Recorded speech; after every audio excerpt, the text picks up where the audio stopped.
Hello, how are you? How have you been? I know it has been more than a minute, but the season has started, so it is time for my grand return to ranking national finals and hopefully making some other content as well and getting this channel up and running again. So it's good to have you back. If you're just coming back and if it's your first time here, hope you enjoy the content. Anyway, let's dive into these 7 songs and see what we got.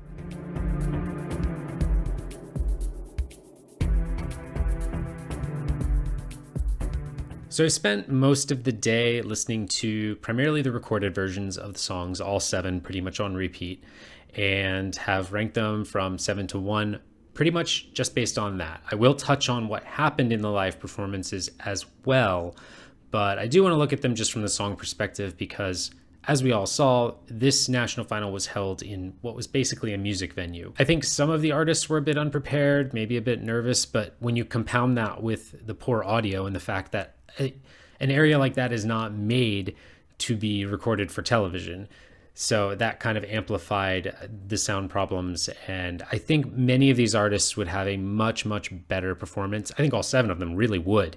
If they were to go to Eurovision, I think they would have time to refine it. My number 7 is Yanni Lay, Starlet. It's a nice electro pop, like mid-tempo kind of vibe. But the song for me, and I say this in a lot of videos, if you're a first timer, it's just very steady. It doesn't have a lot of high highs and low lows, though I do like in the second chorus, about halfway through, you'll notice that the drums kind of shift a lot. A lot of the musical instruments and melodies are kind of almost like shuffled around a little bit, and it keeps it very interesting. So that was really important to keep me engaged with the song. But I still feel that a song like this, especially if you were to send it to Eurovision, it would not be able to captivate a Eurovision audience. I think it would be one of those moments we've all seen with entries where the crowd's really not into it. There's really no engagement, and it's kind of just like, when is this going to be off the stage? So my number 6 is Tom Shawn, Dopamine Overdose, which is a hilarious title. I actually do love the title of this song. It's a cool dance beat. It's fun. He's obviously having a lot of... he's very excited to be on stage. He has his dancers. But the line "sweet like teriyaki" is, I don't know. So I'm from the United States, for those who don't know. There was a band from the early 2000s called LFO, Light Funky Ones. They were a boy band trio. And it just reminded me of all of their cheesy lyrics they used to have in their song. New Kids on the Block had a bunch of hits. Chinese food makes me sick. You've probably heard that if you've heard any 90s, early 2000s boy band music from America. Didn't quite do anything for me. Not my favorite. We'll see if it has a chance. My number 5 is MIDI, I think it's MIDI. Red Flag Parade, this electric indie, electro pop rock. I don't really know how to define this genre. I'm sure there's a better way to define it. Tell me in the comments below how you would define their style of music. Chorus is really catchy. So this I will say about it is that is a really earworm chorus that gets stuck in your head. When I watched the performance live, I wasn't really engaged with it. I didn't think it was, but I do think the recorded version is okay. It's not something I'm going to add to a playlist, but it's okay. My number 4, halfway through now, is Lenny, Good Enough. Initially, I had this one probably around number 2. I really, really liked it. I mean, it's a very beautiful pop ballad. I love her voice. I think the power moment at the end, right in, I think the last 40 seconds when it really goes from level 1 to level 2 is nice. I don't think it's enough. I feel like it's just like a little bump up.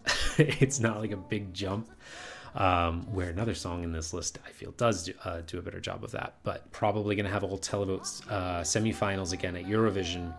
Any slower ballad song has got to be rock solid in every element if you want to go to the next round and go to the final. So that would be my one concern with this track. Number 3, this is obviously the most hyped entry, I think, of the 7, the one that Euro fans at least are rapid for, and that is Aiko Pedestal. So my first listen to this song was when I rewatched the VOD of the live performance. And all I could think was, why did Eurofans like this so much? Because I thought that performance was one of the worst of the night.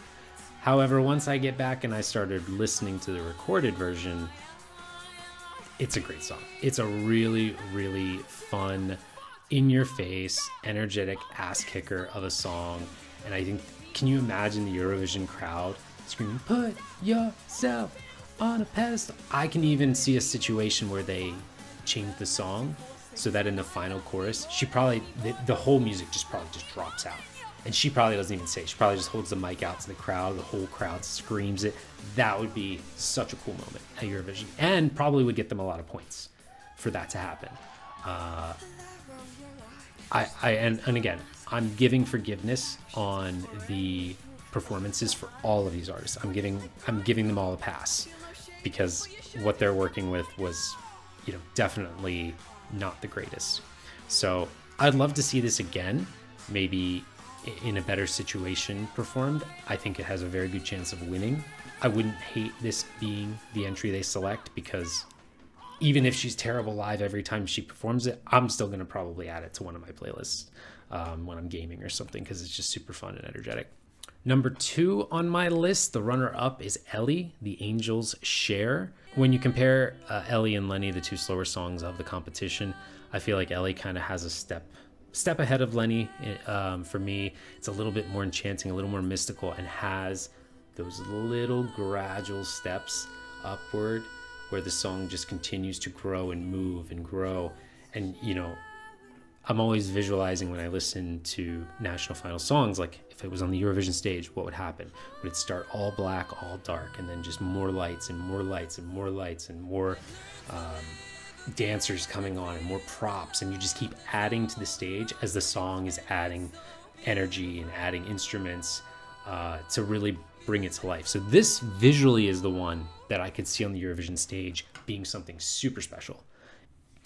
My number 1 is probably the least popular entry based on social media interaction, because I'm not seeing a single person talk about it, and that is Thomas Robin, Out of My Mind. So I was a huge fan of Sandro, the 2020 song from Cyprus, Running, that we never got to see on the Eurovision stage. But this song kind of reminds me of that, but instead of a smoother voice like Sandro, I say smoother, it's still a little rough, but Thomas Robin has a really rough, really raspy voice. I feel like kind of the male Cornelia Jacobs. And I think a lot of people were mistaking him being off key or not being able to sing just because of that raspiness. Now, in the first chorus and the first verse, he was off. He was a little rough. But when he got to the second verse and onward, he's actually on key for most of the song. It sounds really good in that arena, or in that club. So to sound good there when no one else could was a big plus. Then I'm listening all day to the 7 songs, and maybe I'm just out. It was in my head. Earworm, fun beat, raspy, has everything for me. I won't say it does anything revolutionary, so I do feel some of the other songs have more of a unique aspect to them, whereas his, again, doesn't really reinvent the wheel, but I do find it really nice.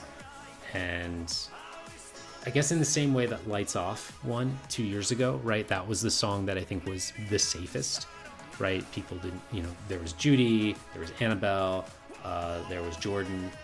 There were some other songs that were probably a little riskier, but everyone knew if Lights Off ended up winning, which it did, they were qualifying. It was a done deal. They were qualifying, right, the whole way through. So this is another one. I don't think it's at that level of Lights Off. I don't think it's as good of a song as that. Don't quote me on that. But I think this is a really solid entry based on the semifinal it's in. Maybe it closes a show. If it closes a show, maybe that's good enough to get it into the final. I don't know. I just love the song. This is one that I'll probably be adding and listening to a lot. And it's sad when you see zero people on Twitter talking about this artist and song at all.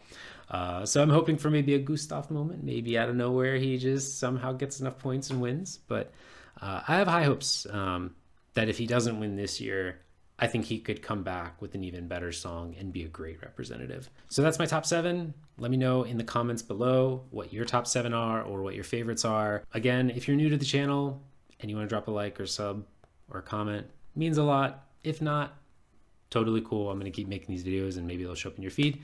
I'm also going to be looking to probably cover France. A few other videos I want to do. I might do like a holiday, my favorite Eurovision Christmas songs, or either originals or covers or both, because I have a Spotify Christmas list that I keep updated with not only Eurovision artists, but also other artists that I will share during that video. Yeah, might have a few other surprises as well. So it's good to be back. I'm going to try and make more content and hope to see you there. Later.